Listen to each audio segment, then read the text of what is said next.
Our speaker, John Mott. He's an old colleague and buddy of ours from around here. He's worked on our campus in the past, and he's worked in other places. I'll just give you a very brief overview of some of his work experience, and then he's going to talk to us much more about this, and he'll also give you kind of an overview of what he's going to be doing. He was here on campus in the early days of what we used to call the Center for Instructional Design. I don't know if too many people remember that at this point. You may have heard about it historically, but it's what eventually evolved into the Center for Teaching and Learning. So John was a major player in the CID, and then later on for a couple of years worked in administration doing technology stuff here on campus, and then moved on to the big world of corporate world training in various ways. Has worked in places like TD Ameritrade and Learning Objects at Cengage, and now is the CEO of his own startup, Aspire Ability, which we'll be excited to hear a little more about. So, John, the floor is yours. Thanks. Thanks for having me. Hope everybody's having a good day. Hi, everybody online. Good to have a hybrid group here. It's kind of fun. So I don't want to make this too formal. I want to tell you just a little bit about like how I see the world and why we started Aspirability about a year and a half ago. But I also thought, I'm just calling an audible here a little bit. Like, I've had a bunch of different jobs in the field that you're all studying to go into, and if you're interested, I thought it might be interesting for me to just describe each of those a little bit, and you can ask questions about it. And I thought it'd also be interesting. I've been reflecting a little bit on what are the competencies required to do my job today, and what were the competencies I needed for my last job, and where did those come from? Because that all actually ties up into what we're doing at Aspirability. We're a competency-based talent shop. So it may not have a really smooth thread all the way through, but I thought we could just have an interesting conversation about a bunch of those topics. Does that sound good, everybody? So what I'm primarily focused on right now today, and what we're focused on in Aspirability, is there's this issue in not just the United States, but globally. It's even more pronounced when you go global. But prosperity is unevenly distributed. And, because if you look at the stock market, it's booming. There are a lot of people who are becoming more and more wealthy. There are a lot of people, if they have certain jobs, they're kind of set for life. We did a project 8 or 9 months ago with machine learning engineers at Capital One.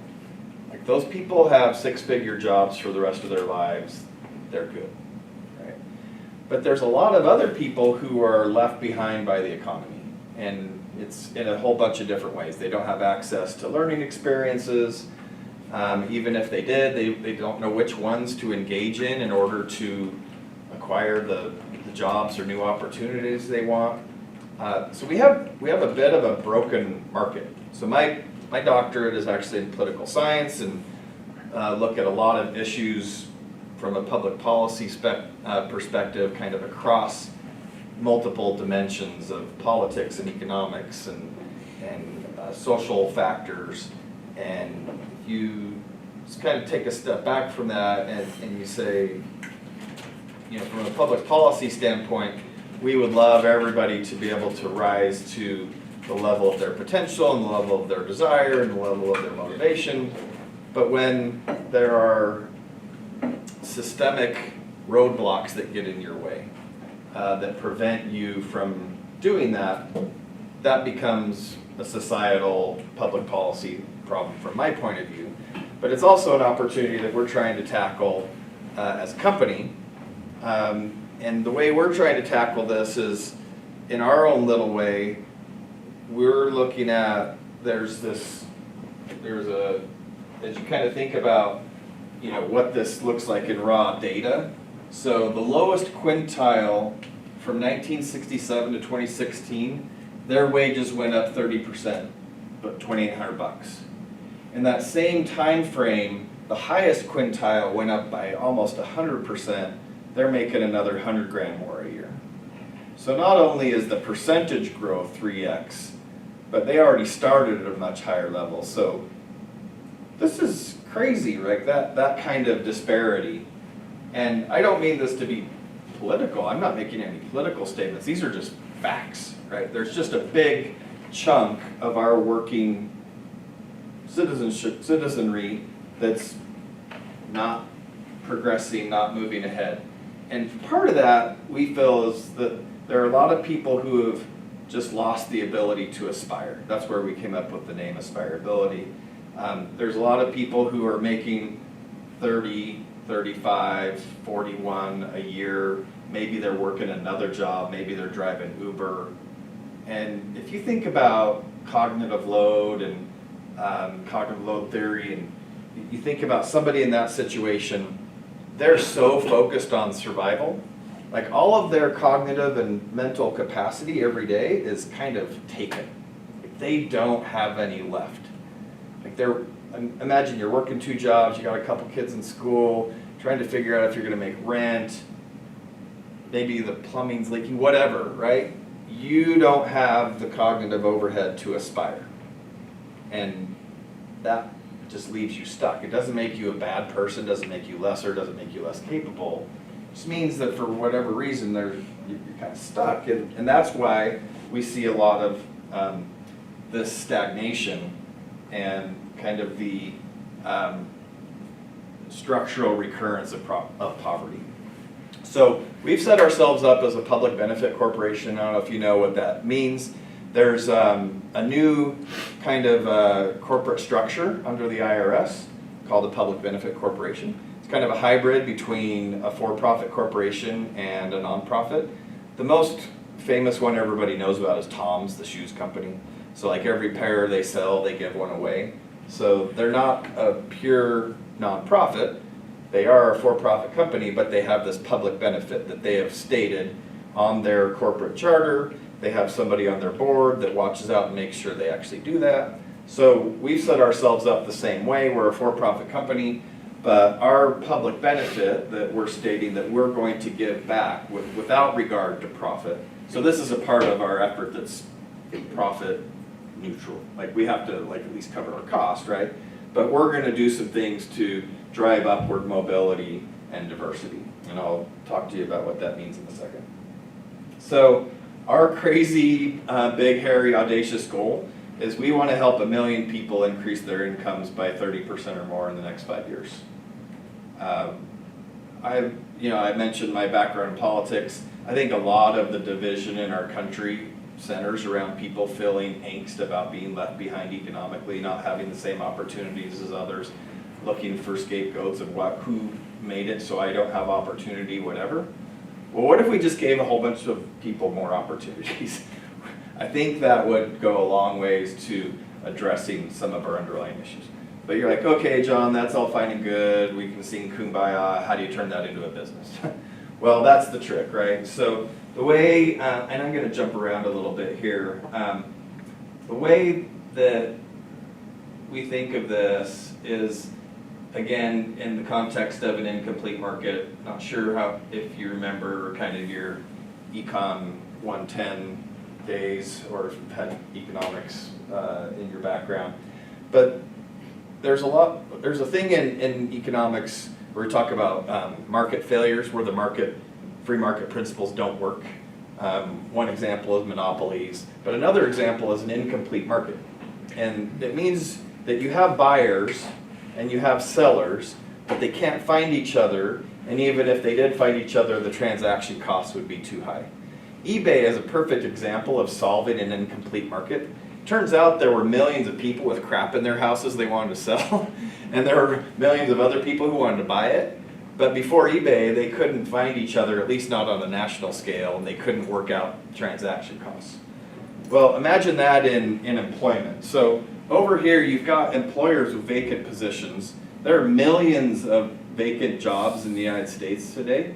Many of them high-tech jobs, high-paying jobs, that people over here who are aspiring potential employees, maybe they have a job, but they're underemployed. Maybe they have 2 jobs. Maybe they would like a different job, but they don't know that job over there exists, and that if they did, there would be some competency deficit that they don't know how to fill. So we are acting as a bridge. We're starting on the company side, and our customers are companies that have hard to fill, hard to retain positions. And in the economy as we know it today, there are a lot of hard to fill, hard to retain positions. That could be anything from an AWS admin, so somebody who knows how to set up your Amazon Web Services instance and maintain it. It could be a data engineer. It could be in non-technical fields, right? There's things in e-marketing where people just can't find somebody with the competencies or the experience they want. So that's our customer. We say, okay, you have 150 machine learning engineers on your team, you wish you had 200. But you go out to the market and you can't seem to find the 50 you're looking for. So what do you do? And again, we're trying to kind of drop into the middle of this and make a market. So let me just show you really quickly what that might look like. So here's kind of the status quo today. What a company does when they have a position open is, well, actually I'm going to do one other thing really quick, just because this is kind of fun. How many of you have ever written a job description? Anybody here written a job description? How much background or training or help or guidance did you have in writing that? Too much. Too much. So what did that look like? HR telling me what I could and couldn't do. Okay, so it turned out it was legalistic and had a lot of HR kind of gotchas you had to make sure and watch out for. Yes. Any others? Yeah. Oh, go ahead. They were both of you kind of right in the same finger point line. Who else is there? Okay, I had to do, but I didn't get any training. Yeah. I just looked at other ones and I thought we were the ballpark and Right. got it approved. I mean, that's what people do all the time, right? That should make us as like learning scientists just shudder, right? Because here's a job that you're going to pay somebody like all in salary and benefits. It's easily in the neighborhood of $100K a year, you know, when you consider all of the costs of employing a human being. And you're just going to let some random person in your company write a list of things that define that job. It's funny when you say it out loud, but we do that all the time. I've written terrible job descriptions. Here's one I just Googled project manager job description. And so you go, okay, proven working experience in project management, excellent client facing and internal communication skills, blah, blah, blah. And everybody goes, okay, that looks pretty reasonable. But then you go, okay, well, wait, what's proven mean? What do you mean by project management? Do you mean agile? Do you mean waterfall? Like, what do you mean by that? What do these adjectives mean? Excellent and solid? Like, is the opposite of solid organizational skills, is that like liquid organizational skills? Like, obviously not, right? But what does it mean? You go through the whole thing and you're like, wow, this is just not very concrete. How am I even supposed to measure whether or not somebody is prepared for this job if it's this vague and ambiguous? And it's like this sort of everywhere you go. There are a few shining lights. There's a few companies out there that have gotten really crisp about here are the competencies for this job versus this job. IBM is one where they've done quite a bit of work around this. If you want to take a look at it, it's kind of interesting. I think they backed into it because they started issuing badges. This became like a big thing. IBM issues hundreds of thousands of badges internally. And they've started to say, okay, well, if we're going to issue a badge, let's see if it aligns with a competency that's in one of our jobs, right? So, but most companies don't do that, especially smaller companies don't have the time and capacity to do it. One of my favorites here is they're requiring a bachelor's degree in an appropriate field. What does that mean? Like, oh, no inappropriate degrees. Right. But you get the idea, and the problem is, this is what the company is putting out to the world to say, come work at my company. If you have this list of skills, come work at my company. Well, yeah, is there a question? Go ahead. Yeah, we've got a few comments in the chat Yeah, from thanks others. for interrupting. I'm on a filibuster, so jump in. Okay, so we've got Marianne and Dennis who have had description writing experience. Oh, cool. Danny used a template but had to jump through a bunch of red tape to make basic changes. Yeah, sounds right. And then as far as actually applying, Brenton's comment, when you get to the interview, they say it's more about fitting in with the company culture, which adds to the ambiguity. Right, exactly. So you do this, and then you throw out this, get out of jail free card for the hiring manager. Well, it's really about fit. There's actually been some interesting articles in HR and talent circles recently about fit. Turns out in a lot of instances, fit is just a way for the hiring manager to say, do I like this person? And that on some level is important, but it could be pretty discriminatory. So you have to be careful with how you use that, yeah. Isn't there also kind of a balance between being too broad but being too specific? Absolutely. Because you can get too specific Yeah. and then you may drive away the person that you want because they looked at it and said, well, I don't have this. Exactly. I don't have this quality, so I'm not Yeah. going to apply, but. So there's also been some research recently that there's a huge gender and racial difference when people look at job descriptions. Turns out us white guys have a lot of overconfidence. So when we look at something like this, right? Oh, I have half of them. I'll apply. Like that's kind of like 50. Like white men will look at a job description and go, oh, if I got 50 or 60% of it, I'll apply. I think that's fair. Women, especially women of color, will look at it and go, I better have like 90% because I don't want to embarrass myself. I don't, do whatever. So there's this really interesting dichotomy, and that factors into how specific should you be. But then when you're not specific about the right things, you're setting both the applicant, the potential employee, and the company up for failure. So that's a really important balancing act. And there's no magic answer, but I think it's important to be asking it. Well, so here's kind of the process of what people go through today in the talent process. So they write and post a probably inaccurate job description, right? You advertise it, get a bunch of candidates, and then you select your best matches. And when you don't find enough people, you just rinse and repeat. You just keep going. You just keep, well, we got 10 of the 20 this time, we'll just post the whole job again, right?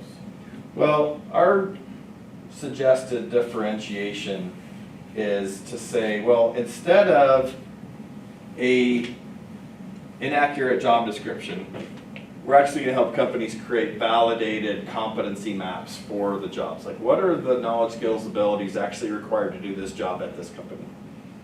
And that gets important because, like I mentioned Capital One as a project we did. They have a bunch of machine learning engineers. Machine learning engineers, the technical term for somebody who does AI, right? So they have all these machine learning engineers, and we were helping them do a competency map for that role. And it turned out that being a machine learning engineer at Capital One is very different than being a machine learning engineer at a lot of other companies. So if you're at Uber or Tesla, you might care about autonomous vehicle driving, that kind of machine learning. If you're at Amazon, you might care a lot about voice or image recognition. If you're Amazon also cares about natural language processing, right, with Alexa. But at Capital One, they didn't really care about any of that stuff. They cared about being able to look across millions and even billions of transactions and identify which ones are likely to be fraudulent or which ones are likely to be covering money laundering. Oh, and then the other thing they want to do is optimize their ad. So based on what they know about you with cookies, whatever, when you come to their website, they want to give you the very best offer that maximizes your chance of signing up for a card. So it's just a very different kind of machine learning. So that's something we say to our companies we work with is, we're not just going to give you an industry generic competency map for a job. This is going to be specific to the job at your company, so you can actually measure today which of your incumbents have the competencies for their job. When they don't, you can set them up on a personalized upskilling plan.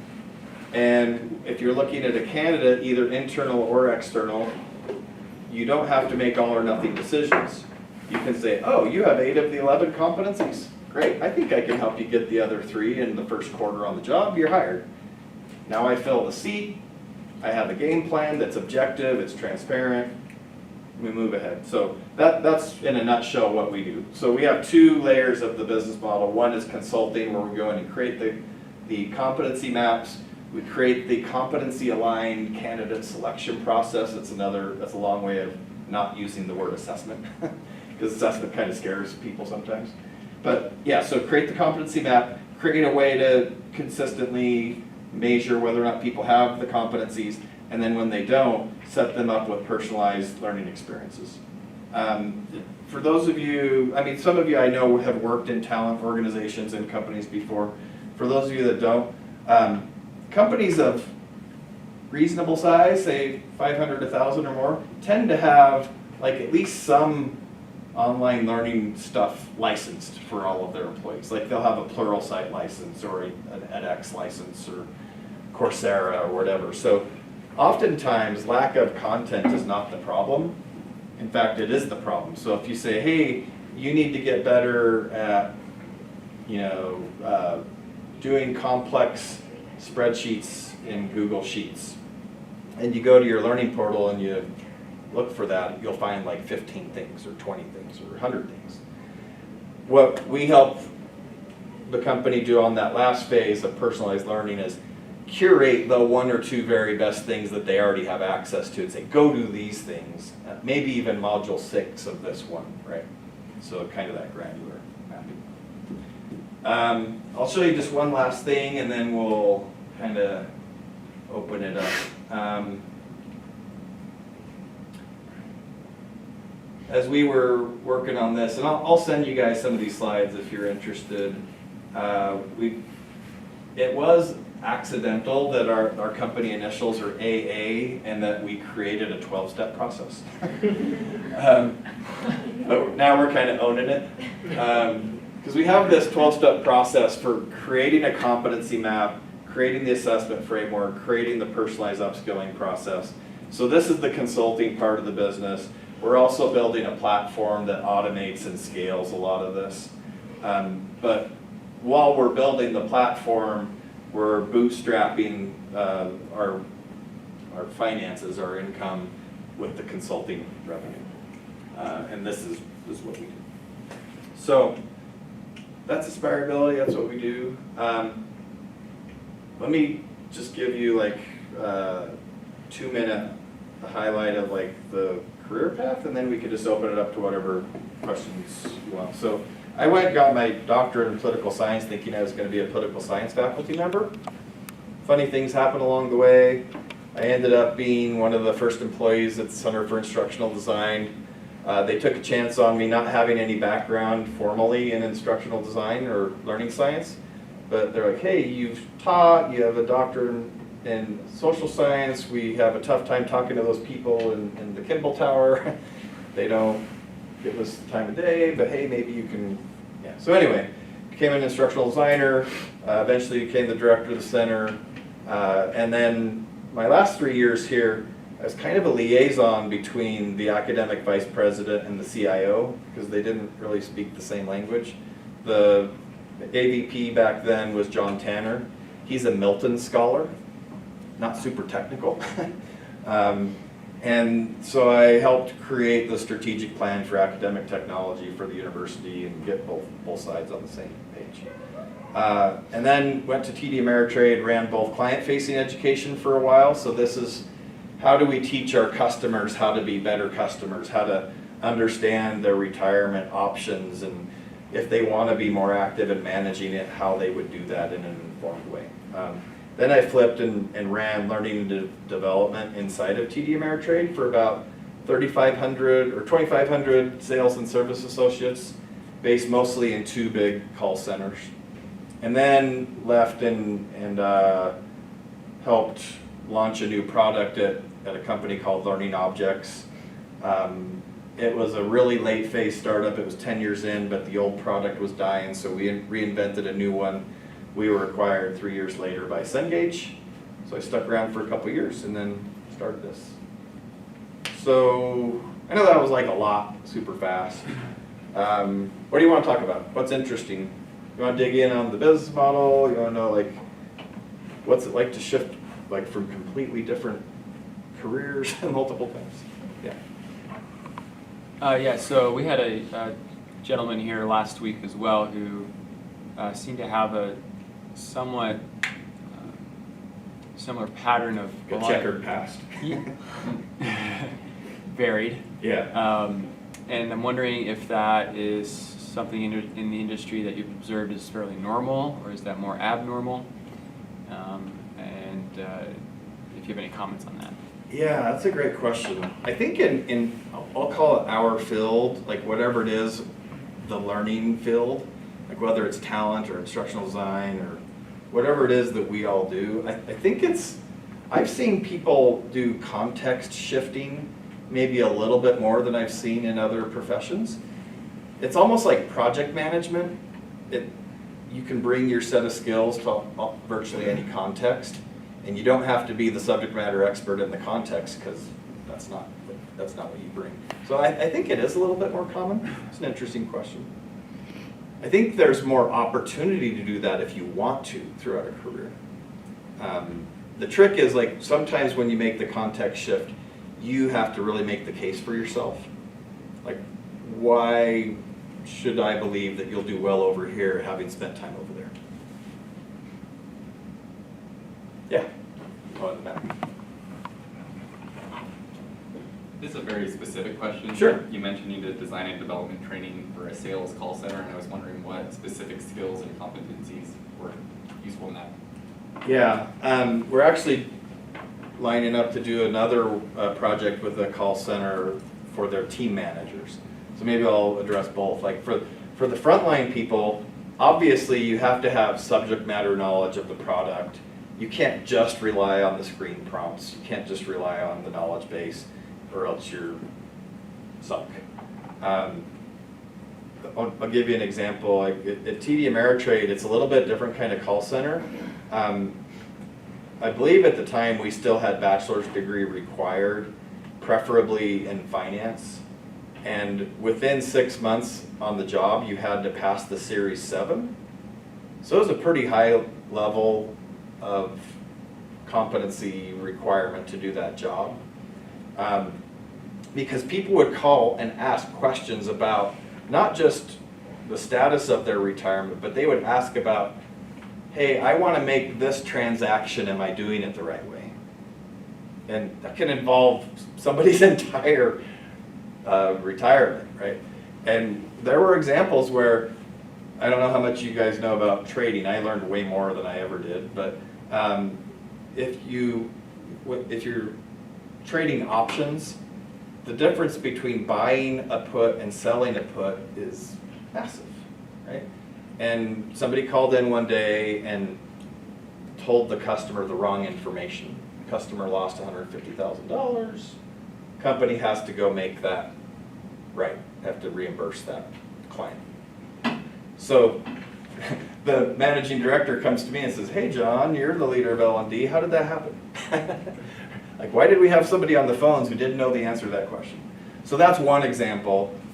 We also had a call dialogue model that was designed to be kind of a paint by numbers way to quickly get to the customer's real issue, to diagnose it quickly enough that I can go through kind of my list of possible solutions and get the call resolved as quickly as possible. So there was kind of this balance between thoroughness and speed. And that's a trick. It's a competency almost in and of itself. Does that help? Yeah. I'm curious what your process is for identifying competencies within a company. What is that process like? How similar or totally dissimilar is it to like a task analysis that instructional designers might do? Yeah, I mean, we actually put in here, if you know the Society for Human Resource Management, they have theirs, like, right? It's like interview employees, observe them, do questionnaires, collect data. We do something similar, but we try to be a little bit more contextual. And let me tell you what I mean by that. So a lot of times we jump right to talking to the employee, looking at their day, interviewing them about it, doing observations. We have a couple of steps first where we look, like, what's the company? What's their current unmet talent situation? What are the specific roles that are the most problematic, and how many seats shy are they? What's their turnover rate? Why is their turnover what it is? Have they dug in and looked at that? So, and then we look at, okay, where does the position sit inside of the organization? Why does it exist? So like those machine learning engineers at Capital One, the CEO had it in his head, and that sort of matters. He believed they existed to reduce fraud and to reduce money laundering. Okay, that's very specific. And then, you know, they're in a particular place. Then we gather all of the documentation that exists about the job. And it's at this stage where we start actually doing some interviews with the individuals, maybe some observations. Like, hey, here's what your job description says. Does that make sense to you? What's missing? What's on there that doesn't belong? Some organizations will actually have KPIs, key performance indicators for a job or a team, or at least you know, a part of the company. So we'll obviously look at those, because it doesn't, like, you could go observe somebody doing their job all day, but then you could find out later that there's a mismatch. They're actually doing the wrong things, and it's not driving the KPIs of the company. Right? So we try to take a much more organizational, strategic talent lens before we dig in and start looking at the individual. Does that make sense? Yeah. Cool. Yeah. So I've got two questions. Sure. They're semi-related, but you can answer whatever. I might answer with an interpretive dance. That's fine. Good luck. Wayne Anything's Fisher right here, possible. I love that. So the first question, so you said that you identify like the competencies that people need for a job. Yeah. And then you'll find someone who's like mostly qualified, but maybe Yeah. lacking in a couple of the competencies. Yep. Like, how do you, I guess, what's the time frame on them learning those competencies? Because I mean, I would imagine, this is also, you know, speaking from a position of someone who has like really no knowledge of HR or how it works. Yeah. But I would imagine that, like, let's say you're posting for a job, you want that job filled as soon as possible. So it's going to be hard to say, oh, okay, we found a potential candidate, but give us 2 months for them to learn the things they need to learn, you know, to be able to work your job. I mean, they kind of get the job before having the competencies and just learn as they go? Is there a big gap? That is like the magic question, and it's a balance. And that is just question one, so we can do question two later. Yeah. We'll get to that later, because I won't remember if you go to it. We're in conversations with a big tech company in Salt Lake that has 300 engineers. They wish they had 350. They're budgeted for 350. Their planning is like, hey, we need this level of capacity to, you know, release these new features, yada yada. But they hover around 300 because they'll post the job hoping to hire 50.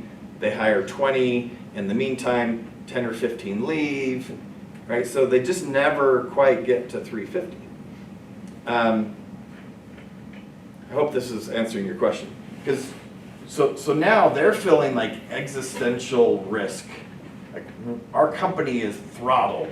We're not going to achieve what we wish we achieved. So sometimes they get desperate and just hire anyone. So there, that's kind of the opposite maybe of what you're implying, right? So you can kind of see companies toggle like, oh, well, let's just get some bodies in these seats, we'll figure it out. Well, and then all of those people crash and burn, and so then the pendulum goes way over here. Well, let's make sure that, you know, they have 3 PhDs in computer science before we hire them. So let me give you this scenario because I think it might help. So pretend there's a company that has 20 openings for whatever, product manager. And let's say they get 500 applicants, and you do some kind of quick level screen. You just throw out the junk, you know, all those white dudes who only have half of the competencies, right? Whatever, you just throw out the ones that don't match. And let's say that gets you to 250. And then we would introduce a high-level diagnostic filter. This is probably a computer scored. Do you know the language of the job? Are you familiar with the concepts? Are you even in the right zip code to move forward with the job? And this gets you to, let's say, 50. So a lot of these jobs, and you've probably been through this, where your interview isn't just an hour, it may be like half a day, or in some cases, the bigger part of a day. And you're talking to a whole bunch of different people. So what we're proposing to the companies is you already have a day. Let's use a good chunk of that time to do something very different. And this is going to be a detailed competency assessment. That can be a whole bunch of things. It can be you performing a task and me watching you. It could be you providing an artifact and I look at it, review it with a rubric. It could be, let me give you a case study and you respond to it. But whatever it is, we're going to create a set of assessments or measurements that are aligned with each of the competencies I care about. So I do that, and then let's say that gets me my 10, that finds me 10 job-ready candidates. Great, I hire them, but that leaves us just with 10, and we wanted 20. So now go back to this balancing act for the company. Like, oh, should I just hire the 10 that I almost hired, but I didn't really like as much, but at least I'll fill my seats? And our point of view is like, well, you don't have to make quite such an extreme trade-off. Because if you do this detailed competency assessment, those next 10 people, you know exactly which ones they are, and you know exactly which competencies they're missing. And you can make judgment calls like, this person was lacking customer empathy, and I don't think I can teach that, maybe ever. Like, I don't know, right? But this one was just missing some technical background about cell phones. I can teach him that maybe in a week, right? So our approach is to say, let's find the next 10 almost readies that are already in your job funnel. They've already been through like maybe a month of this process. So let's bring them in, and the company can do one of two things. They can say, hey, go get these competencies, here's how you get them, come back to us when you have them and we'll hire you. Or they can say you're hired and your first quarter development plan is to get these competencies. Either way, you now have an opportunity to go fill the seats. Does that make sense? Yes, thank you. Question 2? Yes, question 2. So it sounds like a lot of your work is people who are nearly qualified for positions, and you're just kind of picking up the slack and helping them be fully qualified. Yep. So I'm wondering, and maybe it's just kind of outside of the scope of what you do, but just kind of with your ambitious goals that you talked about at the beginning, is there much that you do to help people who have just low qualifications to get out of their kind of positions that they're stuck in, where like maybe they're only qualified, like at the moment they're only qualified to work, you know, low skill, low paying jobs, and they're stuck in that and they can't get out. Right, I'm glad you asked that. So 2 things. One is we're working on a project right now with the Dallas Community College District. And I mentioned the call center where we're working on a team manager project with them. But they also have the need for kind of a continuous talent pipeline. And in Dallas, even just in this little region called South Lake between Dallas and Fort Worth, you have call centers for TD Ameritrade, Schwab, Fidelity, and I think AT&T has a big call center. I was talking to somebody at TD Ameritrade there last week, and he was saying that in like this 5-mile radius, there's 15,000 call center employees. Crazy, right? So we're working with Dallas Community College District to start saying, hey, the vision is we want to map out whichever companies want to participate. So this new call center Chime is saying, hey, we hire 50 people a quarter. TD Ameritrade says we hire 250 a quarter. Oh, Dallas Community College District says, oh, if I know that you have jobs ready and waiting for people who match your competency profile, I'll start preparing them. I'll recruit them from high school and put them in this program that's going to have them ready maybe in 2 years for that 50 slots. So it's a little bit of a longer play, but absolutely that's part of the vision. Well, yeah, that makes sense. And then like a follow-up from that, so for the people, you're essentially like you said, going for the long play and eventually funneling them into places like call centers. Is that kind of their, I guess, their terminal goal? Or is it like call centers and then they're going to continue to move up to things that require more skill? And You should come with me to every talk because you kind of help just keep it moving to the next natural point. No, so there's another project that we're working on that addresses exactly that issue. And I'll just keep name dropping, like just keep this, I guess it's going to the world, so whatever, it doesn't matter. AT&T is now 400,000 employees since they acquired DirecTV.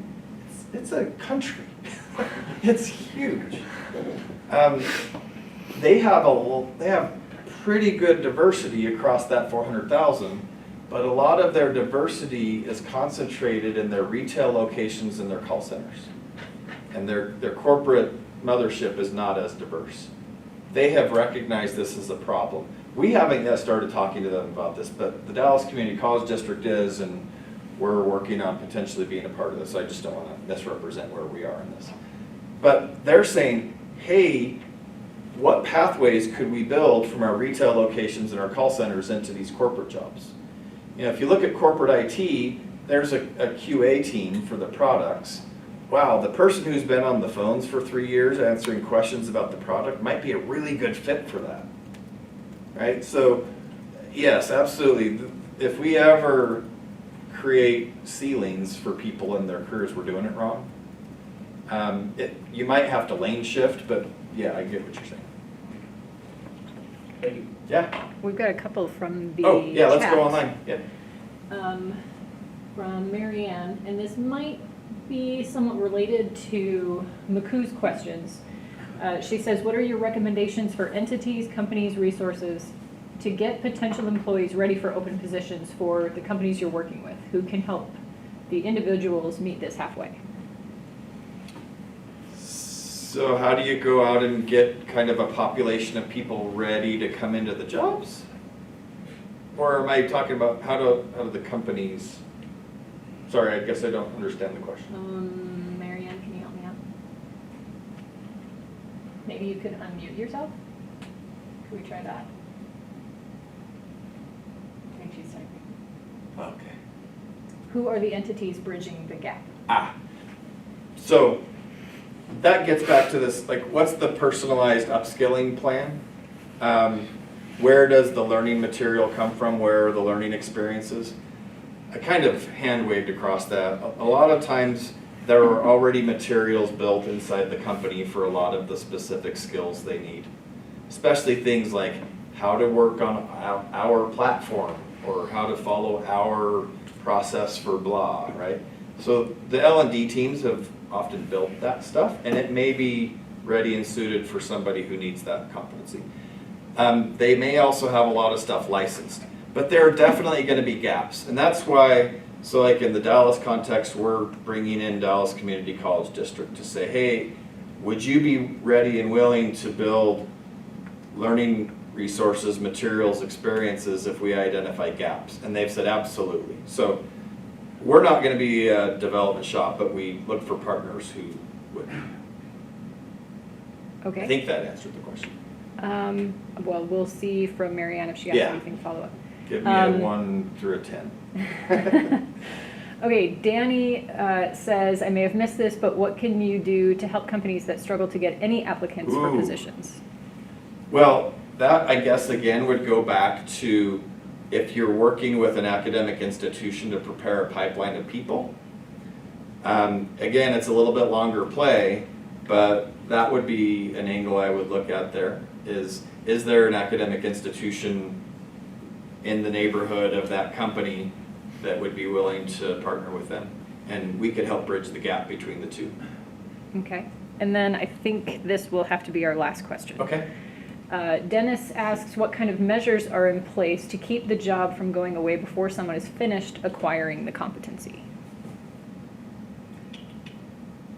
Oh, so somebody's working on it, but it gets filled before they're done?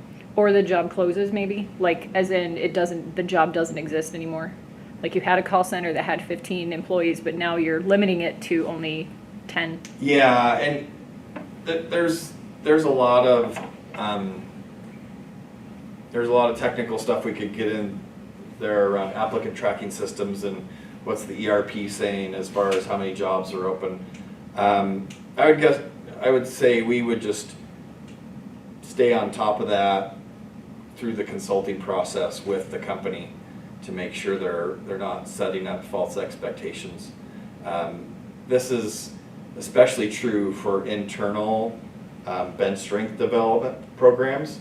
Like I've seen programs where, like, hey, we have a branch manager development program and we're going to invite 50 people into the program, but we only have 10 forecasted openings next year. Well, you're setting 40 people up to potentially be disappointed. So you just have to manage that really carefully. I know that wasn't a very precise answer. But. That's okay. I think we're out of time. Cool. Thank you, everyone.